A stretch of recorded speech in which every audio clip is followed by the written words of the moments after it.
Greetings, friends, and welcome to the Federation's Most Wanted, a Blake 7 podcast. I'm the Preacher 711, and I'm normally on a mission to seek, locate, and interview fans from across the community, but not today.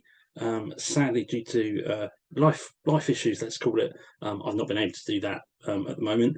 But thanks to my fans and friends across the Twitter space, I've been sent a load of questions that I'm going to answer myself. So it's going to be a bit of a self-interview. Let's see if this works. It might never see the light of day. Who knows? But I've saved the questions, so I'm going to open up my little phone here and have a look at them. So first question I've been asked is from good old Bob Rushy. Hi, Bob. How you doing? He said, I should have known this one was coming. Can you say 10 positive things about the Ben Steed episodes? So, Harvest Kairos, Moloch, Power. Yeah, of course I can. I'm sure, Bob, you're secretly a massive fan of Harvester Kairos, as I am. Who doesn't like the Kairos brutes, the creatures, the ant monsters, whatever you want to call them? They're great, surely. No, do we not like those? Avon and Tarrant snarking, the Snark Fest all the time. That's great across the Steed episodes. I don't know if I can get to 10, if I'm honest, but there's always good to be found in Blake 7. I do like the Jarvis Tarrant fight, the fact that Avon kind of just stands back there smirking and watching. I mean, that's great. I love the fact that Dana comes in and just annihilates Jarvik instantly. Yeah, that's absolutely brilliant. Yeah, I do like Servalan using Liberator weapons to, obliterate an area of the planet. The casual way she does that, that's great too. But 10, I don't know. I'm struggling already. Question from Amanda. Hi, Amanda DH. How you doing? Oh, it's not just one question either. It's a multi-part one, but I'm going to do it anyway. She asks, favorite line from across all of Blake 7. I'm going to have to go with when in Headhunter in Series D, Avon is commanding Aurak to restore the teleport, and Aurak tries to persuade Avon not to, and Avon does his great, restore the teleport, angry shout. That's brilliant. I love it. It's one of my faves. Favorite character? Well, it's either Avon in his full Series D mode, or of course, it's the man, the myth, the legend himself. It's Trooper Parr from Trial. I mean, how that guy hasn't got a spin-off Big Finish audio series or whatever. Surely that little snippet we got of his backstory is enough to warrant that, or a bit more Del Grant maybe as well. But Avon Series D, Trooper Parr, I'm going. Favorite episode? She asks. TV and audio. Oh God, that's a toughie. Favorite episode's an easier maybe one. I'm going to go Gold in Series D. I love Gold. Gold is absolutely brilliant. It's just a heist of the week show. It's got great little bits of action, some great Scorpioing, some great, the Space Princess model is brilliant. Yeah, it's great. I love Tarrant's acting to the Doctor of the Space Princess. His big grinning and nodding is just probably Tarrant gets no better than that for me.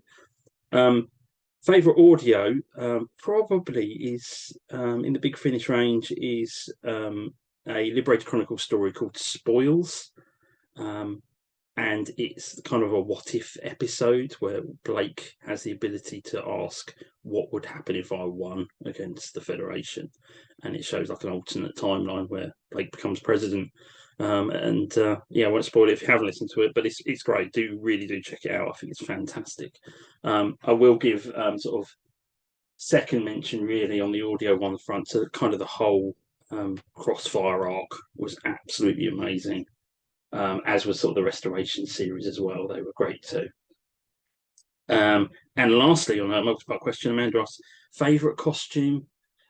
It's either going to be sort of classic Series D Avon that he was wearing sort of off and on up to the final episode. Is brilliant. Or his one in Terminal/Rescue with gauntlets on, his gloves on. It just looks amazing. Also, I do love the Federation Troopers, like the Commando edition, that's kind of got the all silver helmet that we see pop up in Volcano, and a couple of them in Rumours of Death. With the sort of the bandoliers and the chromey helmet. Fantastic. Thanks, Amanda. Doctor Who asks, what episode do you find yourself revisiting the most? Well, Gold, I've got to say, because it's just like a feel good go to. Rumours of Death, I go back to a lot. Harvest of Kairos, I do watch a bit as well. The End, Blake. I mean, I've watched Blake, more times than I've had hot dinners. I do love going back to watching The Way Back. I do like seeing how it all began. But yeah, probably Gold, Rumours, City at the Edge of the World as well. Who doesn't love a good bit of Baben? It's brilliant. And Doctor Who also asks if I can say 10 positive things about Volcano. 10 positive things about Volcano. Okay. We've got a good. I love all the space battle bit where basically Avon gives run of the Liberator to Zen, and Xenopus sets off blasting the whole Federation fleet that's encircling them. I love that. I love the way Avon cleverly gets his command across to Zen by seeming to talk to the leader of the commando team, and then says Zen and gives the order to fire on any targets. That's brilliant. I love that. The little gun battle they have on the flight deck as well, where Avon gets to plug a few people. That's brilliant too. The little shared drink of Avon and Villa on the flight deck after Villa's patched Avon's wound up. I like that little moment. That's so memeable. It's unreal. Was that 10? I don't know. I don't think so. Yeah, the whole kind of, is that the A plot or is it the B plot down on the planet? Yeah, maybe not. Michael Gove. He's great in it. It's great to see Alfred from Batman. But that's a tough one. I mean, thank you for that really tough second part question there, my friend. Quad Matter. Hi, Quad. He's asking, what would you change about your favourite season?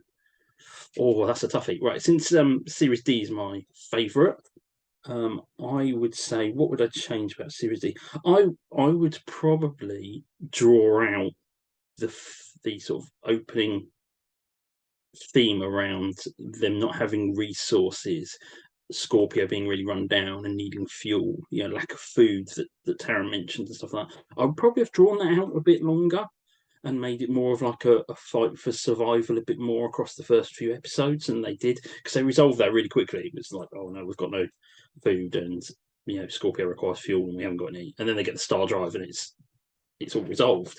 I would like to see that longer. It's the same kind of problem, really, as like if you've watched the remake of Battlestar Galactica or Star Trek Voyager, even they set up this great thing of, we've got no resources, and then resolve those problems too quickly. So yeah, I would say that if I was to change anything, I would like that whole resource arc sort of dragged out a little bit more in Series D. Right, what have we got next? I'm scrolling through my stuff. Ian Banks. Hi, Ian. How are we doing? He says, are there people writing books or TV at the time or even from today that you would have liked to have seen writing for Blake 7? I mean, I would love to see what some of the current Big Finish writers would have done with actually doing some proper episodes, not just the audio. I'd like to see if the amazing stuff they do in those would translate well to the screen or not. I would love to see things like Rockney O'Bannon, who did Farscape, which is got a lot of similarities to Blake 7, something he's admitted himself. I'd love to see what he would do with a Blake 7 sequel. I mean, that'd be awesome. Someone like Ronald D. Moore that did the remake of Battlestar Galactica, what would he potentially do with it? That would be brilliant to see as well. Thanks, sir. Moving on. Kevin Dawson. Hi, Kevin. He's asking, what happened in Space World after the Liberator left in Redemption? I originally, if you'd have asked me this way back when, I would have said that they would have picked themselves up and put themselves back together, and probably would have been a bit angry and probably looking a bit for the Liberator, but equally scared of them after what happened. I do really like their appearance in the restoration arc of the Big Finish audios. That Space World is, fell apart basically after the Liberator crew left. It's there in orbit, disintegrating, and they go on board it, and that whole bit around the remnants of the system. I really do like that, and that's probably in my head canon now. But I'll throw a little butt curveball in there. I also really like what the guys who wrote the recent sequel book Vindictus did with the system as well. I don't want to go spoilers because I imagine people might still be buying it and reading it, but the system do appear in that. Equally, I like what they've done so much. So mentally, I need to reconcile the two. Maybe they can go together. I don't know. I'm not going to spoil it, but maybe we can find a way to fit those two together. And Kevin's also asking, what happened to the crew? I think he means Liberator crew before Blake and Co boarded. Were they the system or someone else? In my brain, I've always thought that the system were on the ship, and they had a major space battle with whoever their normal enemy would be, because the system of knocking out these ships of like vast power. We know there's at least 2 DSVs, massive warships with virtually unstoppable firepower, and they've also got their little pursuit craft, which are pretty damn cool as well. Why were they militarized? You only need to do that if you've got an enemy, and it certainly wasn't the Federation they were facing. They're going to wipe the Federation away straight away. So who was it? Why do they need all this firepower? So I've always thought the intent must have been that there was someone else knocking around. And we do get some references to other powerful aliens. We've got the mysterious force in Killer that are able to, create zombie people and send ships back they've had for hundreds of years and try and confine humanity to its own system and stuff like that. Who are they? Are they them? The Andromedans, is it them? Did the system already know about Andromedans? Don't know. There is a B7 Media prequel audio called, I think it's Escape Velocity, that does try and answer that question, that does introduce the fact that the system kind of have a mortal enemy. So check that out maybe if you haven't already. Who we got next then? Thanks, Kevin. Next up, we've got John Robinson. Hi, John. The alien invasion of Star One was at one time going to involve the Daleks. Yeah, exciting. I've tried to work that into just about every video game I've ever made.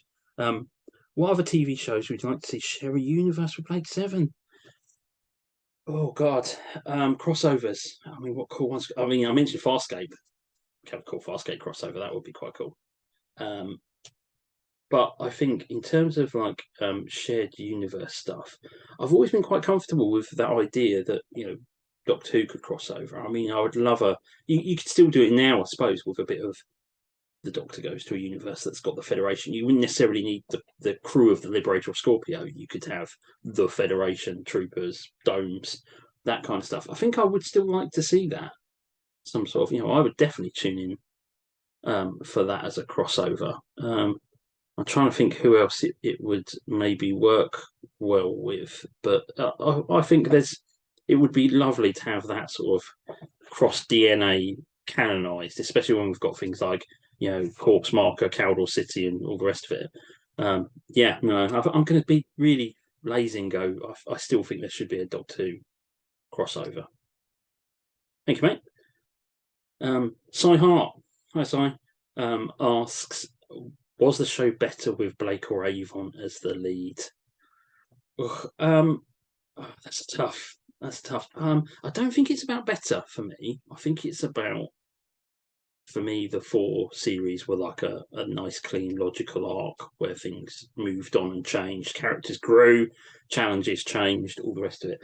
So for me, it just works the way it is. With Blake's departure and Avon taking over and whatever, that growth feels quite natural and logical to me. But if you're asking though, which do I like more? Come on, surely everybody's going to say Avon, aren't they? It's got to be Avon. He's so awesome. Maximum Power, Blake Seven podcast. I mean, you guys are awesome. Love Maximum Power. Big salute, big shout out. If you don't listen to Maximum Power podcasts, you should. It's great. Very funny. You guys managed to give the show reverence and humour in the same breath. It's awesome. Maximum Power podcast asked me, what is it about Blake Seven that keeps us talking, and why do we want to podcast about the show?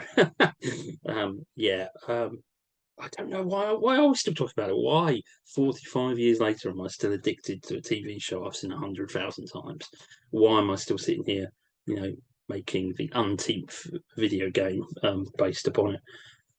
I don't know. It was just great. I think at the time I first encountered Blake Seven as a wee boy, it just felt so fresh.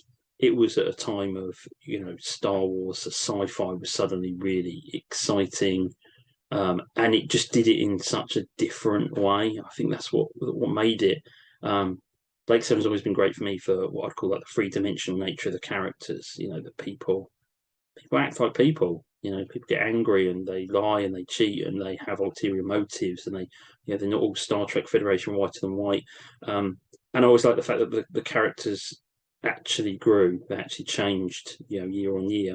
That Series A, everybody's getting used to the Liberator. They're not gun-totting psychos versus Series D, where Avon will plug people without hesitating. And I suppose the only show that's come kind of close to that in recent years for me is something like I mentioned earlier, Farscape, where you kind of have the main character, John Crichton, who's kind of scared of his own shadow in the first season. And by the end of it, he's leather-clad gunslinger Avon style. I love a bit of that. So that's probably what's kept me going with it. I just love the universe. I love the whole everything about it. It's just brilliant. So that's why I'm still talking about it, because it's awesome.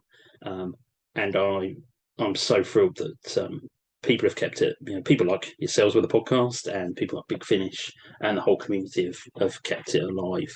And that was so evident at the Forever Avon convention last summer. It was just brilliant to see so many fans, and it all feeling still so alive after all this time. So thank you. Next question, Rupert Greenhall. Rupert, how you doing? Who would you cast as the Seven if it was a film? Oh God, I don't know. I really struggle with these sort of questions. I don't know if I could do all seven. And if I'm thinking about if I could pluck actors from the past that might have retired or got a bit too old for it and bring them back at their prime, I would certainly have people like Mads Mikkelsen as Avon. I think that would be brilliant. I think he could just do calm, snarky Avon awesomely. I did like Colin Salmon plays Avon in the B7 Media reboot remake. I could see that at his prime. That would be great. I would also love to have someone like in her younger years, Sigourney Weaver playing someone like Jenna. Can you imagine a Sigourney Weaver Jenna? That would be awesome. If she, provided, of course, she was actually given something to do other than just man the teleport. But yeah, no, I'm sorry if that's a bit rubbish, but I struggle with those. I think probably because the actors are so ingrained as they are. I struggle a bit to see them in other ways. But I did enjoy the B7 Media recasting, though. It was good. I did like your comments, as long as it's not Tom Cruise and Blake. Yeah, there's got to be a height threshold, surely. Michael Seeley. Hi, Michael. He asks how many wars were going on in Series 3? Who did what, where, and when? Oh, good one. Good one. Okay, so I think what you're getting at here is there's references to the Intergalactic War and the Galactic War in the show. And when the show was knocking around, I assumed that that's just bad follow-up and bad writing or whatever. But I do love that Big Finish have kind of latched onto that and clearly labelled them as two different things. So in my head canon, I go, two things were going on. There was the Intergalactic War, the Federation versus the Andromedans. That was going on. And when we get the events of the audio drama warship and stuff, I think where I would differ with sort of Big Finish's version of events is, to me, we should have had that Intergalactic War being told to have gone on for longer, because it had such a far reach. I've always thought it went on for at least weeks, months, not just a couple of days.